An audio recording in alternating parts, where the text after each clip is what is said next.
Mary. Thanks for checking out my website, and more importantly, thanks for coming to this page. If you have chosen to click here and check out my video, you may be considering electrical stimulation or Enterra therapy for yourself.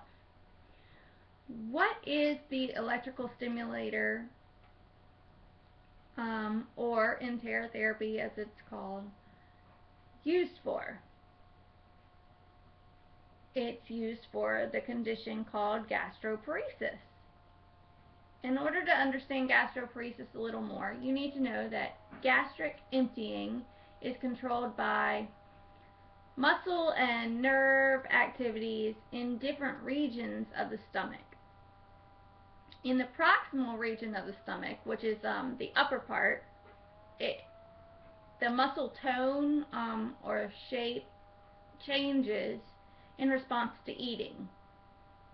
And in the distal part of the stomach, about from middle to the bottom, this has contractions that occur in order to aid in digestion. The problem with those with gastroparesis is that we don't have the contractions that we need to make the motility, meaning that our muscle tone is not as great as others. And sometimes in eating, instead of it contracting and churning like it should, you could eat and it'll all just jump down to the bottom of the stomach, and it sits there, and then it doesn't really do anything. So that's when your body says, oh, there's something not right, and that's what forces you to get nauseous and sick and want to vomit it out. The gastric electrical neurostimulator is about yay big, the size of a heart pacemaker. Most of you know what that looks like, so that would be a good reference to say the size. It is implanted in the left middle to lower abdomen, right a little bit above the hip bone, and there are leads that go from that into the actual stomach wall to the vagus nerve. The stimulator is classified as a humanitarian use device. The definition of this is a medical device used to treat a little less than 4,000 patients per year, and this is a device that can benefit ill patients that have no other options. The stimulator has been granted this term by the Food and Drug Administration, the FDA, for treatment of refractory idiopathic gastroparesis and also diabetic gastroparesis. It can only be used in centers where there is a IRB board, per se, to review, an investigational review board, or to look at it. And also, your duration of symptoms have to be there for a little more than 1 year in idiopathic patients. The symptoms. What symptoms does it help with? Nausea and vomiting, better than abdominal pain and bloating. So if this last two that I mentioned, abdominal pain and bloating, are your primary symptoms, it may not be the best option to go with the gastric electrical stimulator. But if nausea and vomiting are your main symptoms, then it might be worth a shot.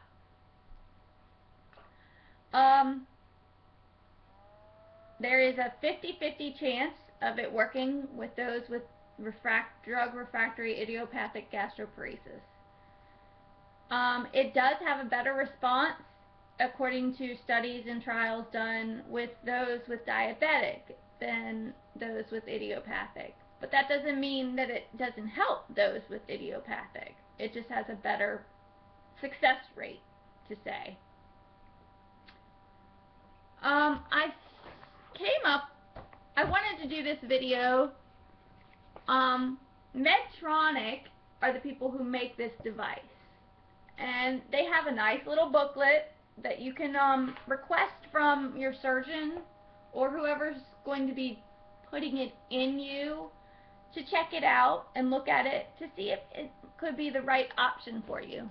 Granted, there are other questions besides the book, and so I've come up with a list, and I'm gonna throw all of them out there and give you some answers along the way, and that way you can ask your physician to help you come to the decision if you think it's the best option for you or if not. So here goes my list. How often do you have to go and get it adjusted? After placement, will I be able to eat right away or stick with clear liquids? Case-by-case basis on that. What's the normal lifespan of the device? This has to do with the settings. If it's a higher setting needed to give you the results you're looking for, then the device is not going to last as long. So if it's on the max setting, the device can last 1 to 2 years. What kind of care is needed for it, and what are the precautions you should use? What's the procedure like to have it replaced? What limitations does it have as far as MRI or lifestyle modifications? MRI is a no-go. Lifestyle modifications, that's pretty well covered in the pamphlet, but for the most part it deals with these smartphones and cell phones that are out there. They say that it's recommended to keep it 4 inches away from where it's implanted in your system. Also, microwaves, especially commercial microwaves, so those really high-powered ones, you can't stand in front of it. So turn it on, start it, walk away, come back when it's done. And also the security systems in stores and airports and whatnot, you can't go through like right beside it. You have to walk in the middle of it. The ones in airports, you cannot go in at all. You have to ask for them to wand you with the wand. And you'll have a card that comes from Medtronic to give your physicians, your dentists, everybody a copy of, so they have it in your medical record. As well as, like, if you should keep it on you at all times, so if you go somewhere and something happens. Another good option that I will be getting is a medical alert bracelet. When I get mine, I'll let you know what it looks like and whatnot, but I don't want to get it until I know more or have it in me and know the exact numbers and whatnot. But another thing, do you place for trial first? As you may not be aware of, there are some universities that do this on a trial basis. They do the procedure, but instead of implanting the pacer in your actual body, they put it to a bag of some sort and hook it on a belt of some sort and keep you in the hospital or send you home. I'm not exactly sure, but they do it about 4 days, 3 to 4 days, and see your results. So, but the results on this are a little conflicting, and I'm not sure if it's placebo effect going on here or not.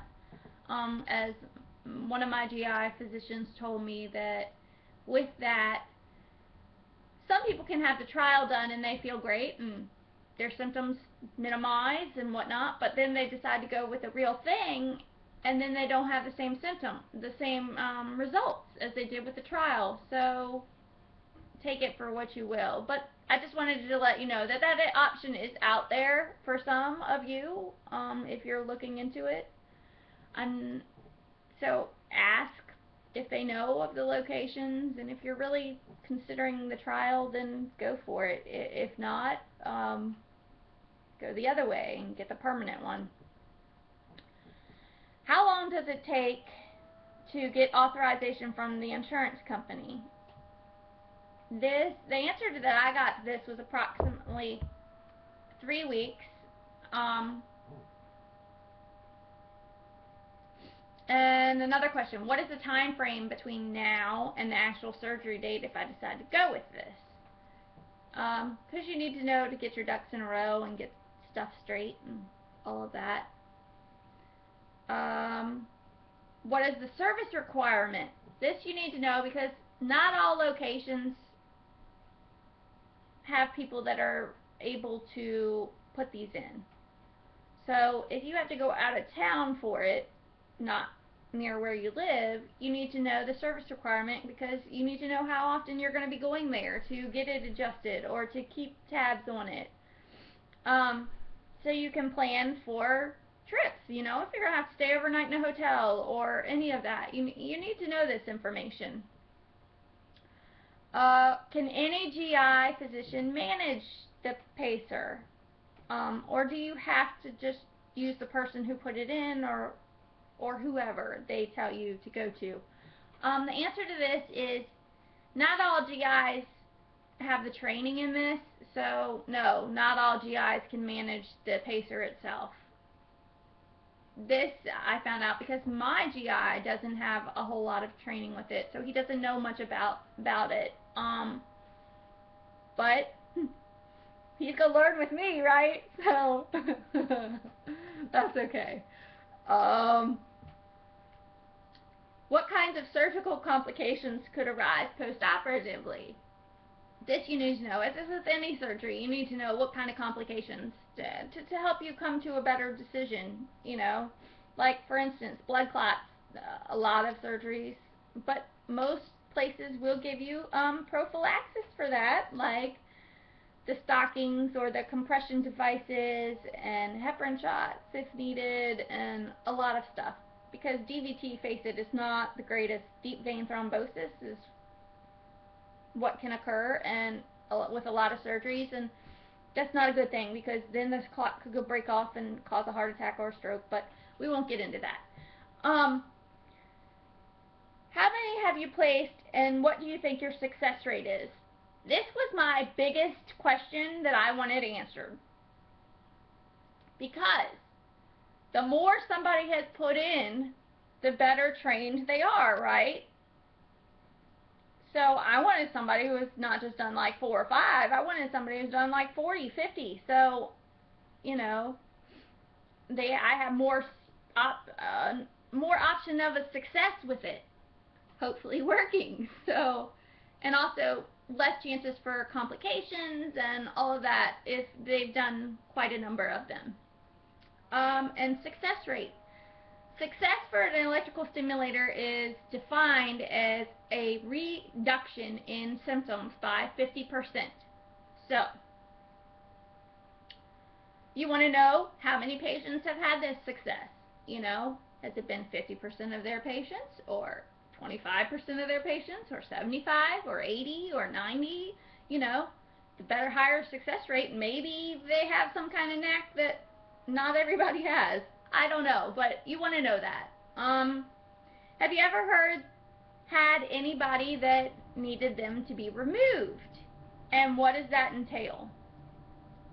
With the stimulator, you need to know that it is not a permanent device in that if it doesn't work, you can elect to have it taken out. I decided to go with this because I didn't want to make a permanent change to the inside of my body just yet. I wanted to try this, and if it doesn't give me the results I'm looking for, then I will pursue other things that could help me. But right now, this is where I'm choosing to go, and I will have it removed if it doesn't give me the solution to the problem, so to speak, that I'm looking for. Because I don't want to have a foreign object or a foreign body in my system if it's not doing the job it's supposed to. That's just a personal feeling of mine. Granted, everybody's different, so you may not feel that way, but that's the way I feel. My last question, is there anything that could cause complication that I should avoid? This I kind of touched with lifestyle modifications. But overall, that's my list of all my questions, and I hope it helps you. And you can use these or write them down. Feel free to do whatever you want with them. So thanks again for coming to my website, and thanks again for checking out my page. And I hope you stay tuned, as I will have more short clips and videos and whatnot about my journey with this. And I'll keep you up to date. So thanks for watching. Bye.